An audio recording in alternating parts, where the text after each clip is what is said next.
देखिए, पहले मैं ये टीका चल रही है अपनी 8वीं गाथा की, इसको एक पॉइंट पूरा कर लेते हैं, फिर इस संबंध में कोई प्रश्न होगा तो आप पूछ सकते। देखिए, इसलिए इस प्रकार परमार्था एक ही काल में तिगुनी, तिगुनी मतलब 3 गुण वाली, 3 अंश वाली अवस्था को धारण करती हुई वस्तु सत जानना। सत कैसे है कि त्रयात्मक है, इसलिए सत है। त्रयात्मक है अर्थात उत्पाद, व्यय और द्रव्यात्मक है, इसलिए सत है। अर्थात नित्य और अनित्य है, इसलिए सत है। दोनों में है, क्योंकि द्रव्य और पर्याय, द्रव्य और पर्यायात्मक वस्तु है कि वह उत्पन्न होते हुए भी वही की वही रहती है और वही की वही रहते हुए भी उत्पन्न और विनष्ट भी होती है। तो ऐसा उसका स्वरूप है। ठीक है, सामान्य विशेषात्मक है, नित्यानित्यात्मक है, ऐसा प्रत्येक वस्तु का स्वरूप है, वही सत्ता है उसकी। कोई वस्तु यदि जैसे मान लो घड़ी चलती है अपनी, तो घड़ी चलती है तो उसमें भी आपने देखा हो अंदर की मशीन, तो एक तो आरा जो है ना वो स्थिर रहता है, बाकी उसके ऊपर ऐसे ऐसे चलते रहते। यदि सारे ही चलेंगे तो गड़बड़ होगा, वो सारे बंद हो जाएंगे तो गड़बड़ हो जाएगा। तो वो ऐसा बैलेंस है, ऐसे ही वस्तु में बैलेंस है कि वो अपने मूल स्वरूप से वही की वही रहती है और नई पर्याय रूप नई नई अवस्था रूप धारण करती है और पूर्व अवस्था रूप से विनष्ट होती है। ऐसा उत्पाद व्यय द्रव्यात्मक ये सत है, सत का ऐसा स्वरूप है, ये हमें समझना। अब प्रयोजन की बात समझें कि हमारे अंदर भी निरंतर नई नई अवस्थाएं हो रही हैं और मेरा जो चेतन स्वरूप है वह वही का वही है, वही का वही है। मैं जान रहा हूं, जान रहा हूं, जान रहा हूं, जान रहा हूं, जानन स्वरूप वही का वही है। अब क्या करना कि जो नई नई नई नई अवस्थाएं आ रही, उत्पाद व उत्पाद व उत्पाद व हो रहा है, उनको करना है गौण। और जो जानन जानन जानन जानन जानन जानन मात्र है, वह चिन्मात्र है, वही मैं हूं, उसको अपने ध्यान का ध्येय बनाना, उस स्वरूप को ध्यान का ध्येय बनाना, वो है दृष्टि का विषय। जो चेतन मात्र है, चिन्ह मात्र है, ज्ञान मात्र है, ऐसा अपने स्वरूप को जब हम देखते हैं तो उसका अनुभव होता है और आनंद की प्राप्ति होती है।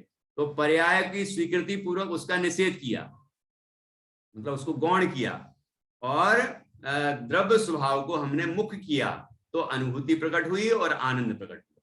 ये विधि है। ठीक है, अब इस संबंध में कुछ प्रश्न होगा तो आप पूछिए, फिर अपन आगे के जो इसके विशेषण हैं सत्ता के, उन पर चर्चा करेंगे। बोली दीदी। ये जो प्रवचन सारजी में पढ़ा था, तो अभी जैसे नित्य अनित्य जो दिया ना कि उत्पाद व पर्याय, तो ये हो गए 2 अंश, और ध्रुव में ले लिया द्रव्य को नित्य, मतलब एक रूप रहने वाली वस्तु। तो ये मतलब गुण पर्याय द्रव्यम वाली बात आ गई, गुण और पर्याय, या मतलब द्रव्य और पर्याय की बात आई। और वो जब तीनों अंश में घटाते हैं, वो तब कैसे घटाते हैं? उत्पाद अंश, व्यय अंश और ध्रुव अंश। ये वस्तुतः है ना, ये ध्रुव है, तो ध्रुव के कारण वस्तु ध्रुव है। देखना इसमें बारीक अंतर है। उत्पाद व्यय और द्रव्य ये अंश हैं, और ध्रुव जो है वो अंशी है।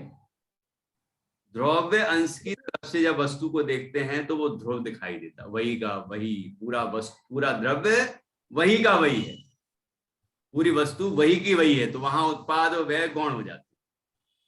तो ध्रुव अंतर, हाँ, यहाँ पे ध्रुव अंश लिया या कि अंश लिया? वो ध्रुव के ही अर्थ में है, ध्रुव के कारण वस्तु ध्रुव है। ध्रुव तो के ध्रुव अंश में कैसे लेंगे? हाँ, ध्रुव को ध्रुव अंश में कैसे लेंगे? क्या मतलब ध्रुव अंश को कैसे? उत्पाद नवीन पर्याय की उत्पत्ति, पूर्व पर्याय का व्यय, ये उत्पाद व्यय हो गया। इसमें ध्रुव अंश को कैसे लेंगे? ध्रुव अंश को कैसे लेंगे मतलब जो मूल स्वरूप है वस्तु का वो वही का वही है। जैसे कि आत्मा है, वो मान लीजिए सम्यक दर्शन रूप से उत्पन्न हुई और मिथ्या दर्शन रूप से व्यय हुई, लेकिन चेतन स्वरूप तो वही का वही है। तो ये ध्रुव अंश हुआ तो फिर ध्रुव में क्या आ जाएगा? ध्रुव अंश ये बतलाता है कि वस्तु का जो मूल स्वरूप है, मतलब उसके जो गुण हैं, धर्म है, उसका जो उसकी सब शक्तियां हैं, जो उसका मूल स्वरूप है, वो हमेशा वही का वही रहता है। चेतन तत्व है तो हमेशा चेतन ही रहेगा वो, ये ध्रुवता है उसके अंदर। इसमें दृष्टि का विषय तो किसमें आएगा? हाँ, ध्रुव ध्रुव अंश में आएगा या ध्रुव में आएगा? उत्पाद व्यय दृष्टि के विषय नहीं बनेंगे, वो गौण हो जाएंगे। वो और नहीं, ध्रुव ध्रुव ध्रुव में या अंश ध्रुव दृष्टि का विषय नहीं बनेगा। ध्रुव के कारण जो वस्तु ध्रुव्य है, मतलब पूरी वस्तु ही विषय बनेगी, अंश विषय नहीं बनेगा। द्रव्य अंश के कारण जो पूरी वस्तु अनंत गुण धर्म शक्तिमान अनेकांतमयी जो वस्तु है, वो ध्रुव ही दिखाई देगी, तो वो दृष्टि का विषय बने। उसमें कोई भेद नहीं होगा, गुण भेद, पर्याय भेद, कोई भी भेद नहीं होगा। वो अभेद अखंड एक रूप दिखाई देगी, एक रूप होगी, वो दृष्टि का विषय बनेगी। गुरुदेव का जैसे मैं सुन रही थी तो उसमें आया था कि जो नवीन पर्याय उत्पन्न हुई इसको तो उत्पाद कहा, और पूर्व की पर्याय और वर्तमान मतलब नवीन पर्याय की उत्पत्ति तो उत्पाद। और वो जो धागा वाला उदाहरण दिया है ना मोती के हार में, तो उन्होंने कहा कि जो वर्तमान में मतलब जो वर्तमान की पर्याय है ना उसको ध्रुव में लिया, उसको ध्रुव नहीं नहीं नहीं, वो अलग विवक्षा है। जब पर्याय को एक समय का ध्रुव कहते हैं, वो अलग विवक्षा है। वही मैं पूछ रही एक समय की पर्याय में तीनों घटाते हैं, वो अलग विवक्षा है। वो वही मैं पूछ रही वही पूछ रही। हाँ, वो नहीं लगाना यहाँ पर। वो एक समय के ध्रुव की यहाँ बात नहीं है, यहाँ तो शाश्वत ध्रुव की बात है ना। हाँ नहीं, पर एक समय का कैसे घटाते हैं वो? वो एक समय का ऐसे कि पर्याय एक समय हुई, तो एक समय हुई तो टिकी रही ना एक समय, तो एक समय का टिकाव जो है वो उसका ध्रुव बना है, टिकी। और पूर्व पर्याय रूप से विनष्ट हुई, वह पर्याय जो अभी वर्तमान है ना, ये पूर्व पर्याय रूप से विनष्ट हुई है, तो स्वयं व्यय स्वरूप है, पूर्व पर्याय के व्यय स्वरूप है। और वो स्वयं नई उत्पन्न हुई है, तो वो उत्पाद स्वरूप है, और एक समय टिकी रही, इसीलिए वो ध्रुव है। ऐसे एक समय ध्रुव, एक समय में तीनों चीज घटा। वो चीज भी उत्पाद में ध्रुव में घटती है ना? हाँ हाँ हाँ, वो चीज भी है। ठीक है। अब देखो, सत्ता आपको मिलेंगे तो दोनों चीज आएगी। हाँ, अब देखिए, जैसे अपन यहाँ पर समझे, जैसे ज्ञान है, ज्ञान, तो अब देखना, ज्ञान गुण है कि पर्याय, अभी आप बताना यहाँ कहाँ उत्पाद में लगाया मैंने कि ज्ञान मति ज्ञान, श्रुत ज्ञान, अवधि ज्ञान, मन पर ज्ञान, केवल ज्ञान रूप हो रहा है, ठीक।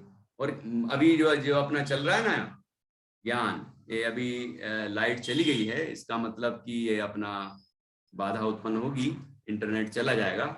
तो इस पर अपन जो आगे के विशेषण हैं, इसकी चर्चा हम कल करेंगे, ठीक है ना। अभी हम जिनवाणी स्तुति कर लेते हैं।